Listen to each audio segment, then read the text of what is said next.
ஒரு புது வருஷத்தின் வாக்குத்தத்தத்தை நான் உங்களிடத்திலே பேசுகிறேன். அநேக வாக்குத்தத்தங்களை பேசுவதுண்டு, அதை கேட்பதுண்டு.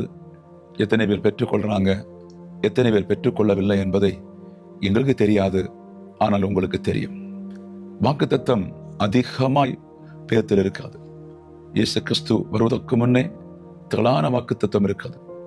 இயேசு கிறிஸ்து வந்த பின்பும் வாக்குத்தத்தம் நமக்கு இருக்காது. அந்த வாக்குத்தத்தத்தை நாம் சுதந்திரித்துக் கொள்ள வேண்டுமானால் ஒன்று கிறிஸ்தவர்களுக்கு முக்கியமாய் தேவை. வேதம் சொல்வது, நீங்கள் அவருடைய தரித்திரத்தினாலே ஐஸ்வர்யனாகும்படிக்கு உங்கள் நிமித்தம் அவர் தரித்திரனாரே.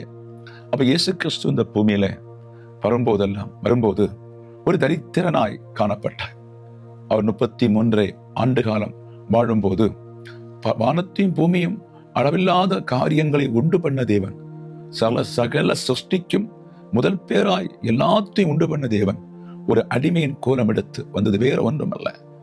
ஒரு தாழ்ந்த மனுஷன், கஷ்டப்படுகிற மனுஷன், நெருக்கப்படுகிற மனுஷன், துன்பப்படுகிற மனுஷன், வேதனைப்படுகிற மனுஷன், வாழ்நாள் முழுவதும் கஷ்டப்படுகிற மனுஷன், யாரும் இல்லை என்று சொல்லி வாழுகிற மனுகுலத்துக்கு ஆண்டவர் சொல்வது, உங்களை சில வேளை புறம்பே தள்ளலாம், உங்களை ஆகாதென்று சொல்லலாம், உங்களை உதவாதென்று சொல்லலாம், உனக்கு பணம் இல்லை என்று சொல்லலாம், நோய் பிடித்தவன் என்று சொல்லலாம், ஏதோ ஒன்று சொல்லி உன்னை கடந்த மாதங்களோ கடந்த வருஷங்களோ உன்னை ஒதுக்கி வைத்திருந்தால் இந்த நாள்ல புரிந்து கொள், கிறிஸ்துவன் தரித்திரத்தை எடுத்து நீ ஐஸ்வர்யனாகு.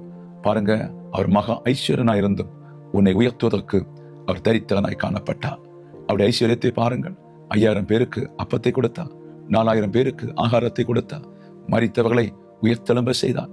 இப்படி எல்லாம் செய்து ஒரு நல்ல டாக்டரா இருக்கலாம், ஒரு பெரிய ஆளா இருக்கலாம், அது ஒன்றும் இல்லாதபடி தான் இத்தனை பெரிய காரியங்களை செய்து ஒரு அப்பவும் தூசியுமாய் தன்னை தாழ்த்தி கொண்டு இந்த உலகத்திலே வாழ்ந்தார்.